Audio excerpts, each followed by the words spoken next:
इतिहास के पन्नों में जब हम विदेशी आक्रमणकारियों के खिलाफ भारत के संघर्ष की बात करते हैं तो अक्सर कुछ नाम हमारी जुबान पर तुरंत आ जाते हैं, जैसे छत्रपति शिवाजी महाराज, महाराणा प्रताप या रानी लक्ष्मीबाई। लेकिन एक ऐसी वीरांगना भी थी जिसने दुनिया की सबसे शक्तिशाली नौसेना को एक नहीं बल्कि कई बार घुटने टेकने पर मजबूर किया। यह कहानी है उल्लाल की रानी अब्बक्का चौटा की। एक ऐसी रानी जिसने अग्नि बाणों से समुद्र में आग लगा दी थी। आज के इस वीडियो में हम उस महान अग्नि रानी की अनसुनी दास्तां को करीब से जानेंगे।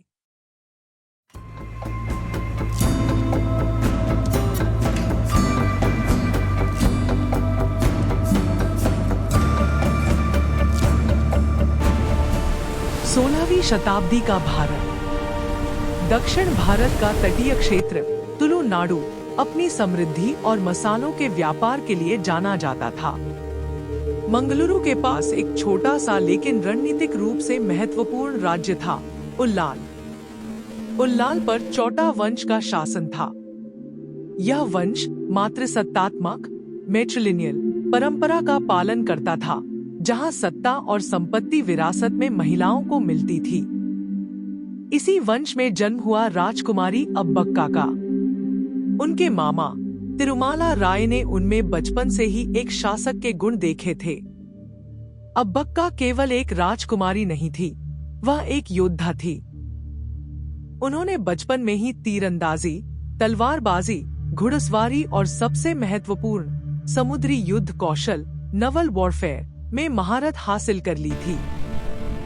1498 में वास्को डी गामा के भारत आने के बाद पुर्तगालियों ने धीरे धीरे भारतीय व्यापार मार्गों पर कब्जा करना शुरू कर दिया था।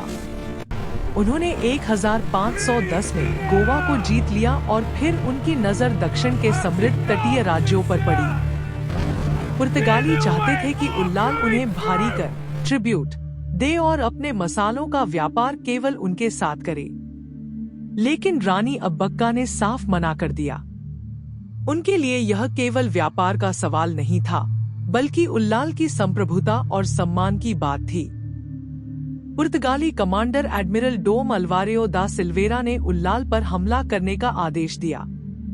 उन्हें लगा था कि एक छोटी सी रियासत की रानी उनका सामना कैसे करेगी, लेकिन अब्बक्का ने उन्हें गलत साबित कर दिया। रानी अब्बक्का की सेना में केवल हिंदू ही नहीं, बल्कि भारी संख्या में मुस्लिम योद्धा और स्थानीय मछुआरे भी शामिल थे। उन्होंने धर्म से ऊपर उठकर राष्ट्र रक्षा को सर्वोपरि रखा। 1555 में हुए पहले बड़े हमले में रानी ने अपनी रणनीतिक कुशलता से पुर्तगालियों को पीछे हटने पर मजबूर कर दिया।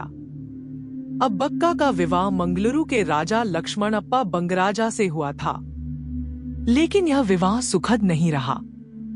लक्ष्मणप्पा पुर्तगालियों के साथ नरमी बरतने के पक्ष में थे, जबकि अब्बक्का झुकने को तैयार नहीं थी। जब उनके पति ने पुर्तगालियों के साथ गुप्त गठबंधन करने की कोशिश की, तो स्वाभिमानी अब्बक्का ने उन्हें छोड़ दिया और उल्लाल वापस लौट आईं। यह एक साहसी कदम था, जिसने उनके पति को उनका दुश्मन बना दिया। अब रानी को न केवल विदेशी दुश्मनों से, बल्कि घर के भेदियों से भी लड़ना था। पुर्तगाली जहाजों पर भारी तोपें थी, जो रानी की नावों से कहीं बड़ी थी। रानी ने इसका तोड़ निकाला। रात के समय छापामार युद्ध, ग्योरिला वॉरफेयर। अब्बक्का ने अपने सैनिकों को अग्नि बाणों के उपयोग में प्रशिक्षित किया। वे छोटी तेज नावों पर सवार होकर अंधेरे में पुर्तगाली जहाजों के करीब पहुंचते और उन पर आग के गोले बरसा देते। पुर्तगालियों के विशाल जहाज आग की लपटों में घिरकर समुद्र में समा जाते। 1570 के दशक में पुर्तगालियों ने उल्लाल को पूरी तरह से नष्ट करने की योजना बनाई।